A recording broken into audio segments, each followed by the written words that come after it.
All right, y'all, welcome to the show. I hope everybody out there is having a wonderful day.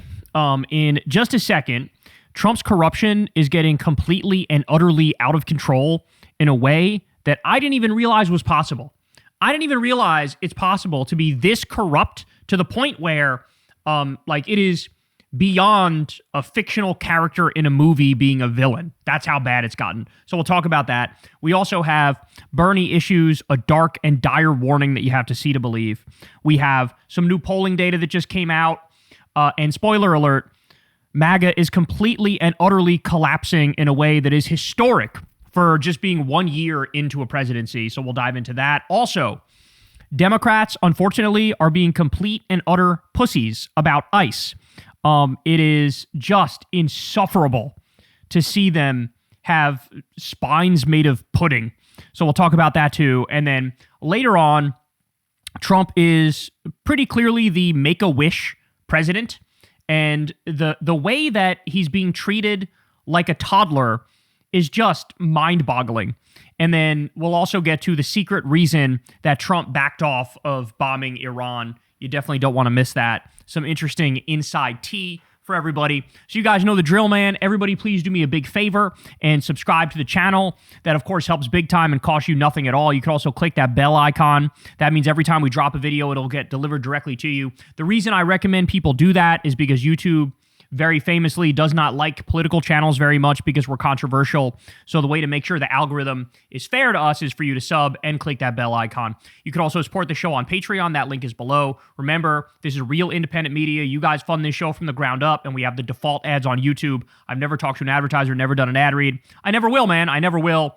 Thank you guys for making this show function. You can also tip with that thanks button on YouTube or support Crystal Kyle and Friends on Substack. You can sign up there to get the interviews of every episode we do, and you get it a day early, and you get the full video. So if you want to check that out, you can sign up below. And of course, as I always say, guys, go subscribe to Corn's World, the YouTube channel, because we do live Kyle and Corn episodes every Monday night, and you don't want to miss that. It's a hell of a lot of fun. It's much more relaxed than this show is. We shoot the shit. We take some super chats and stuff like that.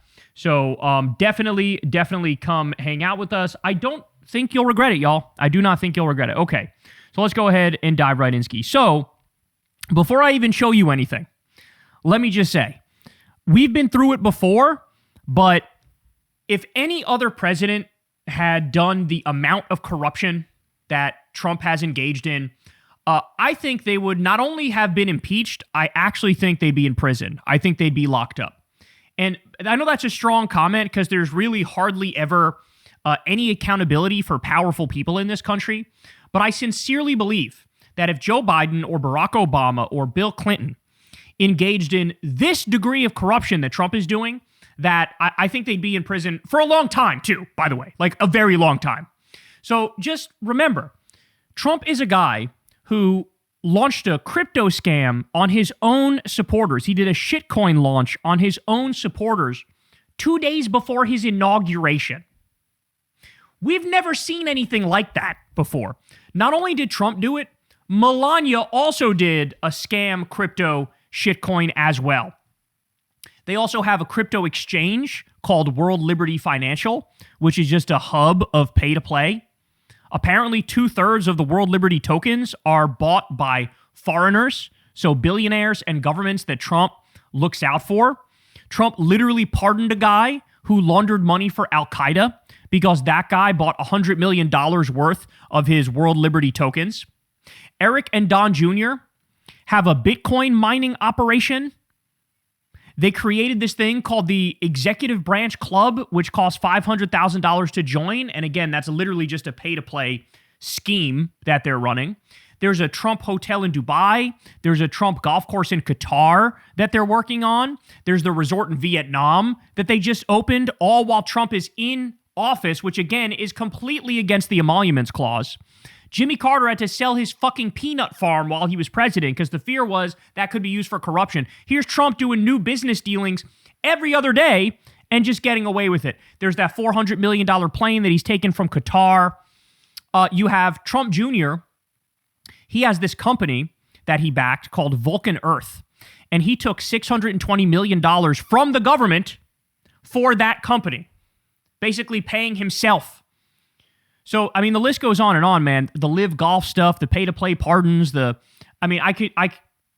it never ends. It never ends. But now, we discussed the other day that for Venezuela, what did he do? He said, we're taking the oil, we're going to take the oil. Not only did he do that, he stole the oil, sold the oil, and then took the $500 million from it and put most of it in a bank account in Qatar in his name. He's controlling it in a private bank account. I mean, what do you even say? Like, how diabolical he is just immeasurable. It's immeasurable. But now I got another one. Let me show you this one. This one's brand new. This is from Bloomberg. Exclusive.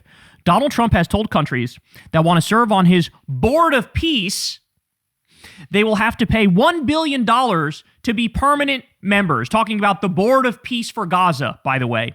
Bloomberg has obtained the draft charter. It appears to suggest Trump himself would control the money. The charter would be considered unacceptable to most countries who could have potentially joined the board.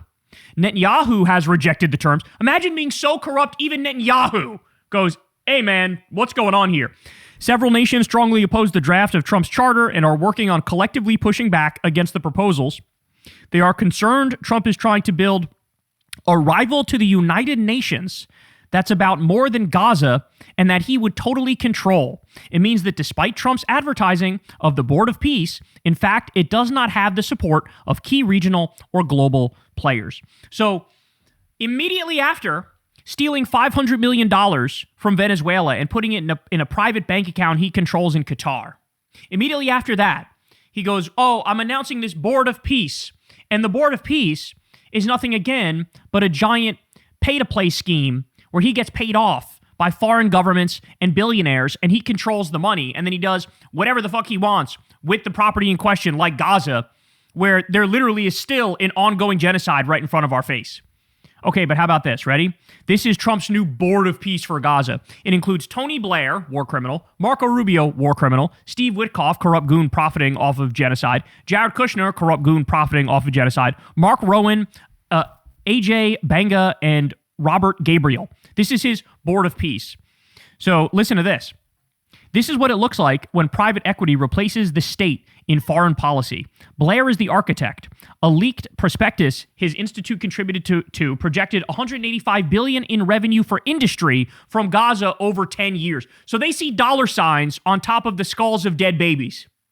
The proposal, sell Palestinian public land through blockchain tokens to foreign investors. So getting in on a little bit of crypto grift, some AI grift. At the same time, you're building on the remains of dead innocent civilians. Kushner commissioned Blair's institute to design the governance framework. It became the 20-point plan. Blair has done this before. As Middle East Quartet envoy, he collected $2.5 million a year from JP Morgan while trading Palestinian war crimes charges at the UN for a telecom deal JP Morgan profited from. He designs the frameworks, the money flows. So the capital web goes like this. Apollo Global Management, $900 billion in assets, connects nearly everyone on the board. Rowan is CEO. Kushner got a $184 million loan from Apollo while in the White House. Witkoff has Apollo partnerships worth hundreds of millions. Apollo executives fund Rubio. Zionist ties run through the same names. Rowan leads multiple pro-Israel organizations and donated $1 million to the Western Wall Foundation. Rubio's top patron, Norman Brayman, gave $311,000 to support an illegal West Bank settlement. Kushner built the Abraham Accord specifically to bypass Palestinian claims. Gulf sovereign wealth runs through them too. Kushner took $2 billion from the Saudis after leaving office. Witkoff sold Qatar the Park Lane Hotel for $623 million. His son pitched Qatar a separate multi-billion-dollar fund while his father was negotiating the ceasefire. Saudi money funds the Blair Institute. The Marshall Plan ran through government agencies. Iraq ran through U.S. aid and military contractors. Gaza runs through private equity. The state handles the destruction. Private equity feasts on the corpse. That's exactly right. Shout out to Combate who posted this. I mean, I think this is a phenomenal, basically essay that he wrote here. This is what we're looking at. We're looking at profiting off genocide, death, war crimes, misery. We're looking at, rank land theft in broad daylight of Palestinian land, destroying an entire ethnicity right in front of our eyes. And they're proud about it. They brag about it. Here you have Trump going, join my board of peace, pay me $1 billion, you'll be on the board of peace. And they're planning long-term profit off of the complete collapse and destruction of an entire group of indigenous people. That's what it is. That's what this is. And I'm now just totally at a loss for words when it comes to describing the depravity of the current age that we live in. You know, I mean, you look back and you read through history and you see, you imagine people living at the time of Nazi Germany and you think like, well, why didn't anybody stop it? And also, weren't people aware of like how horrible this stuff was and that they were living through history? And, most people, I don't know, maybe not. Maybe most people didn't realize it, but I almost feel like it's even more clear now than it would have been living in like 1942 in the U.S. Maybe they didn't know the extent of what was going on with Germany, but right now, we saw the genocide live streamed in 4K. Like, we literally all witnessed it on a daily basis. And then you get the warmongers and the war profiteers. They come in on the back end, and they're just, like he says, waiting to have private equity feast on the corpse of Palestine. That's what it is. So all these people are war criminals. They should all be locked up. We need our new Nuremberg trials. It needs to happen ASAP. And the fact that now you've had this marrying together of like genocide and war crimes and horrible, atrocious imperialist foreign policy that is completely and utterly married together now with like the rank corruption and pay to play and self-dealing and narcissism and greed and self-aggrandizement. It really just paints the most ugly picture I think I've ever seen. When you think of the Nazis were purely ideological. They were ideological fascists and eugenicists. That's what they were, right? You look at Trump, the default operating system is white supremacy and fascism and imperialism. But then you also mix with that corruption, self-dealing, pay-to-play, narcissism, greed, self-aggrandizement. So it's almost like the worst part of all worlds. Like you literally have like a satanic, demonic fucking regime here with how they're acting. And then finally, I wanted to show you this also, because again, it just shows you how much they lie too in the midst of all this. Take a look at this. David Sirota posts, news, Trump just quietly deployed his regulators to try to block states from reducing credit card interest rates, according to documents reviewed by Lever News. Trump's intervention comes at the same moment he is telling voters he supports capping credit card interest rates. Trump's playing both sides of the credit card fight. Trump claims he wants to lower credit card interest rates. His regulators are doing the opposite. So the other day, Trump met with Tucker Carlson at the White House in the midst of all of his warmongering. And Tucker tells Trump, look, man, you got to give like the base a win. You got to give MAGA an actual win. Nobody actually wanted all these wars and shit. And so here's a good one. Cap credit card interest rates at 10%. And Trump heard this. He goes, that's a great idea, Tucker. I think I'm going to do that. So Trump takes to Truth Social. He goes, I'm demanding that the credit card interest rates stop at 10%, can't go any higher than 10%. And if they don't listen, there will be severe consequences. So Trump goes out there and says that, right? And what did I tell you at the time? They're not going to fucking listen. This does not have force of law. It's a fucking Truth Social post. There's going to be no consequences for this. It's Trump's virtue signal to pretend like, oh, look, I'm fighting for the people, right? Look at me, I'm fighting for the people.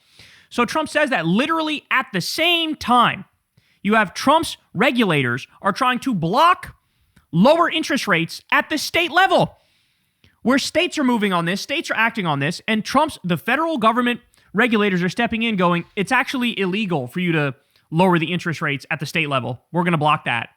We're not going to allow that. You got to let the credit card companies price gouge the shit out of you and charge you fucking loan shark level interest rates. This is what we're dealing with, y'all. This is what we're dealing with. So, just insane. You know what it reminds me of? In his first term, Trump was going around saying, I'm for the protection for pre-existing conditions. I would never take away your protections for pre-existing conditions. He would say that all the time. But then when they proposed their healthcare bill, which was called Trump Care at the time, it had a repeal of protections for pre-existing conditions. This is who he is. This is who he is. He's a psychopathic, sociopathic, bloated, war criminal, pedophile, fascist, corrupt thug. That's what he is. Liar. And a liar. And so, great reporting here from David Sirota and The Lever. But, I mean, I'm actually at a loss for words. Like, we're actually at the point now where But Donald Trump's corruption is so unhinged, it's actually unbelievable. Like, if I had described this to you in 2016 before he did it, like, hey, this is the stuff he's going to do, you would say, come on, man, no way. Because he would always attack Biden. Biden and Hunter, so corrupt, so corrupt. Then him and his fucking shitty family gets in there, and they do all of that times 1,000 and totally act like it's fine. So, just a real wake-up call and a smack across the face to anybody who voted for this. Man, you were duped beyond imagination. I've never seen anybody get duped as hard as y'all got duped, and you got to hold that L. Hey y'all, do me a favor and like and subscribe. It helps out big time in the algorithm. Click the bell as well for notifications when videos drop, and watch that video on screen right now. You know you want to.